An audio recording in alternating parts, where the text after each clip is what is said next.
Jai Mahamaya ki jai, Vishveshvari Mata ki jai, Bole Baba ki jai. Go on with chapter 7 from the Devi by Ramesh, Menon. Wondering at the marvelous world that unfolded before him as he went along, Sukadeva made for Matila, which was a long way from his father's ashram. It was another practical education for the brilliant Muni. He passed over white mountains and came down into jade plains. He forded great blue rivers and crossed many climes and kingdoms. He encountered all manners of men on his way, from every occupation and every walk of life. He passed through deep jungles where he saw only rishis who lived in tapasya.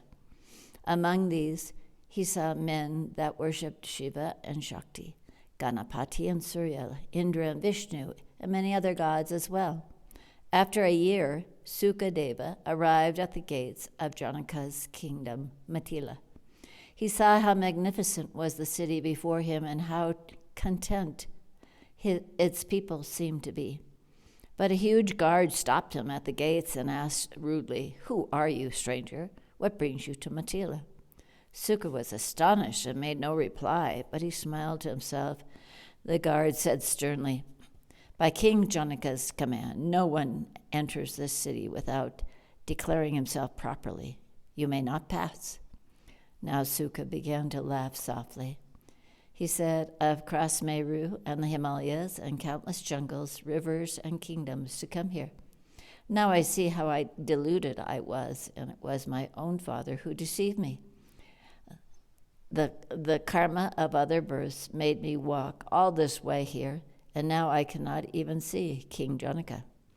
Matila is no Tirtha, nor does any Veda personified live here to warrant my having taken such pains to come to this city." As Suka spoke, the traveler's dust seemed to fall away from his body, and the guards saw that his skin shone like a god's. The man relented. He said, "Brahmana, forgive me if I offended you. You may enter, for I see that you are a blessed soul." "There is nothing to forgive. You merely did your duty. And how could you tell that I was not a thief or an enemy?" Suka went into Matila and saw a bustling city full of people, all vigorously plying their various trades. He wandered the streets a while, its mild amazement at the frenetic energy around him, all born of attachment.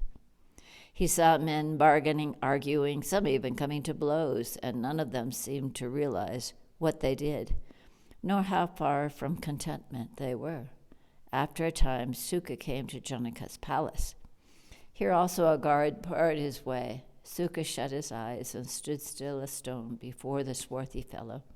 The guard saw in alarm that the stranger's body began to shine with uncanny light as Vyasa's sun was plunged into meditation. Bright as a sliver of sun shone Suka, and in a moment a minister ran out of Janaka's palace and ushered the Muni past the awestruck guard and into the king's harem. The king's women received him, and when they saw how illustrious he was and how young and handsome, their hearts were all aflutter.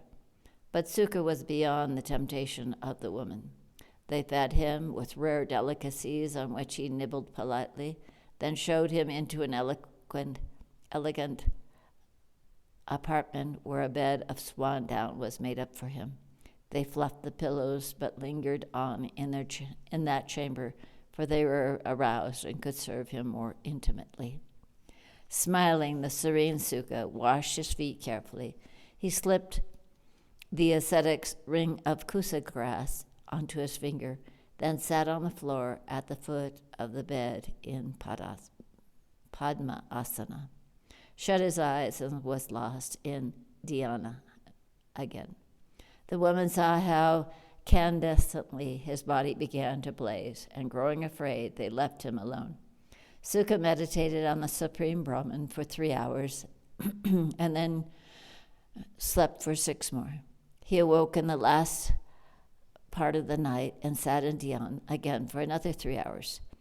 Came the Brahma Muhurta, the hour before sunrise, and Sukha bathed in cold water while the rest of the Matilya slept, and yet again he sat meditating.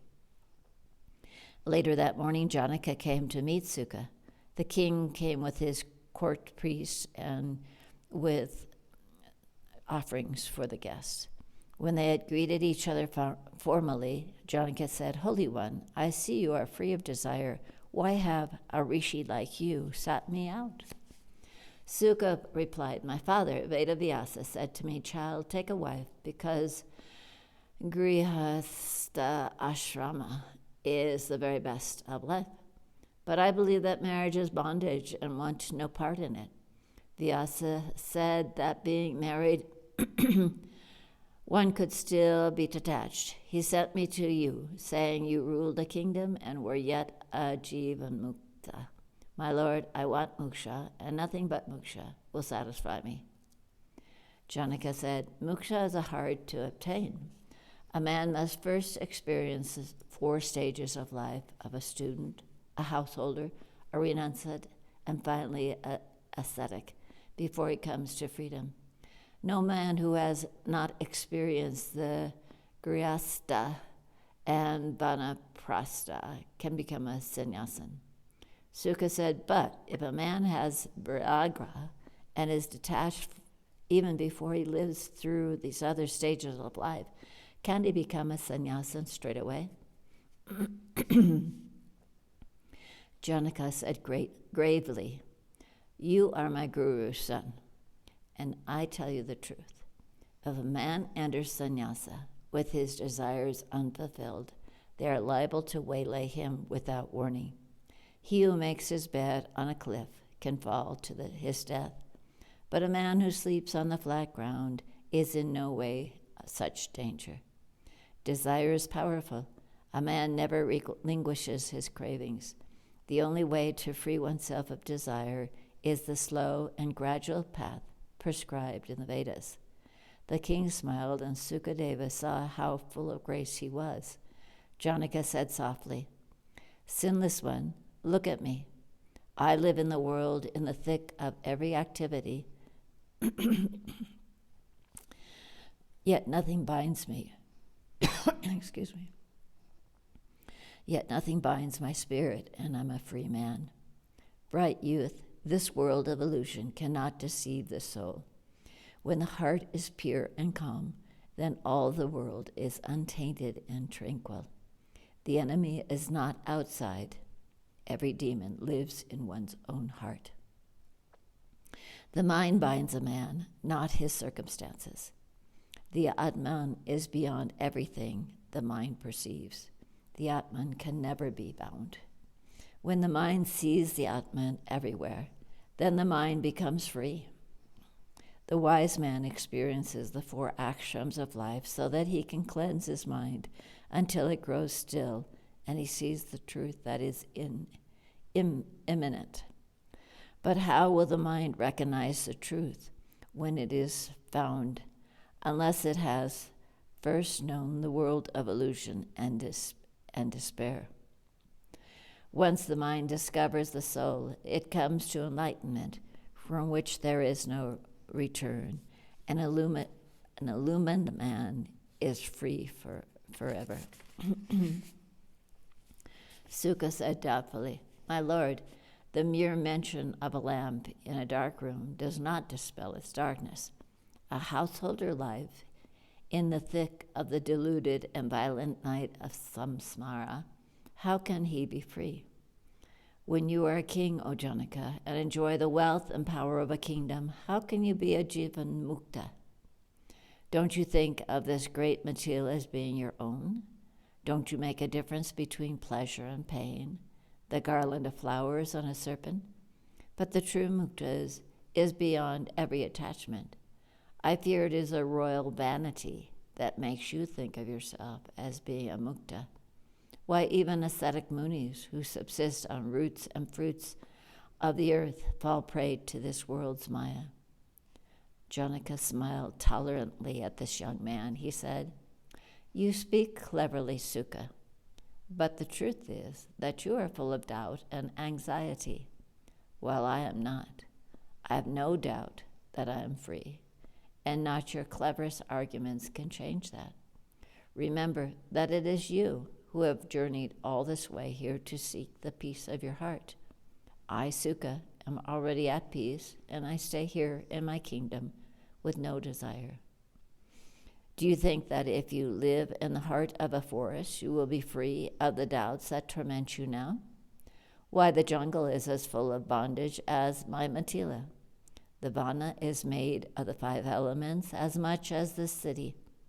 How will you be any freer in the vana than anywhere else? Freedom is of the spirit, and the spirit can be free anywhere or bound anywhere. Moksha is within you. Indeed, what you imagine to be a less conducive circumstance to obtain moksha may very well be the one that sets you free. Perhaps because the time had come, Sukadeva suddenly felt his doubts melt away from him. Janaka had said nothing to him that Guru Brihaspati and his father Vedavyasa had not. Yet the manner in which the Lord of Matila argued, and most of all his cheerful detachment, struck a deep chord in Sukadeva. Vedavyasa's son felt like a man who had set down a great burden that he was hardly aware of, that he had been carrying so long. He smiled radiantly at King Janaka and said with feeling, "Sadhu, sadhu." Sukha prostrated himself before the king, took the dust from his feet, and walked out of Matila, feeling happier than he had for a very long time. Vedavyasa ran out of his ashram in delight when he saw his son had returned. He clasped Sukha in his arms and covered his face with kisses. Sukha stayed with his father, and Vyasa saw that a profound transformation had come over his child. The youth was at peace now and quietly pursued his study of the Dharmasastras. He did not argue with his father anymore, but seemed content to learn from him with tranquil spirit. And whenever Sukha sat in dhyan, he saw Janaka's serene, smiling face before him, and this filled him with untold peace. After some weeks, Vedavyasa cautiously broached the subject of marriage to his son. Sukha smiled and said, "As you wish, father. If it will make you happy, I am ready to enter the Grihastha ashrama." Vyasa was overjoyed. Sukha was married to a chaste girl called Pivari, who was also a rishi's daughter. She was a devoted wife, and they had 4 sons: Krishna, Gauraprata, Buri, Devastruta, and a daughter called Kirti. Vyasa watched his son's family in quiet delight, and Sukadevi was so happy that if he ever looked back to the time when he had stubbornly refused to marry, he would laugh to himself that he had been so afraid. In time, Sukha's daughter Kirti was married to King Vibraja's son, Anuha. Their son was Brahmadatta, who became a lord of the earth. Naradatat and Anurha, the Mahabij, and that king was enlightened and left his kingdom to become a hermit. As for Sukha, he never gave up his quest for moksha. Indeed, as Janaka had hinted to him, being a husband, father, grandfather only made him seek the truth more fervently than ever. In time, Sukha climbed Mount Kailash alone and sat in profound meditation. In due course, he acquired the crown of that most sacred mountain and occult cities. Bright as a star, that Muni rose bodily from Kailash. He was so radiant that it was as if another sun had appeared in the sky. In a moment, blessed Sukadeva vanished entirely, for he had become one with the infinite formless Brahman. The seeker had become all times and places and all things. He was free. But Vedavyasa was devastated at losing his son. He roamed the earth like a madman, calling out Sukadeva's name. At last he came to Kailash and saw its cloven peak. His eyes streaming tears that froze on his hollowed cheeks, Vyasa cried in anguish, "Suka, why have you abandoned me?" An echoing voice spoke then out of the elements, earth and air, ice, rock, sun, and tree, saying, "Father, you and I are one. Why do you weep for me?" And this echo can be heard even today on Kailash's summit. But Vedavyasa, the father, was not consoled. He sank down on his knees and sobbed, "Oh, my son, my son." It is told that kindly Lord Shiva appeared then before the distraught Vyasa. The Lord said, "Vyasa, your son has attained the highest truth. You must not grieve for him. Why, now you are known in the world as Suka's father." But Vyasa was inconsolable. He wept ceaselessly, calling his son's name over and over again.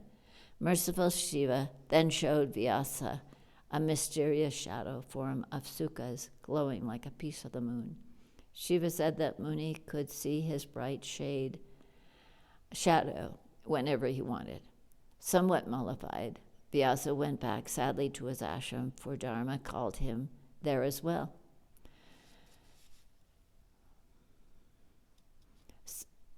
Vyasa had other disciples whose tutelage was not complete. Asista Devala, Jamini, Sumantu, and the rest waited for him.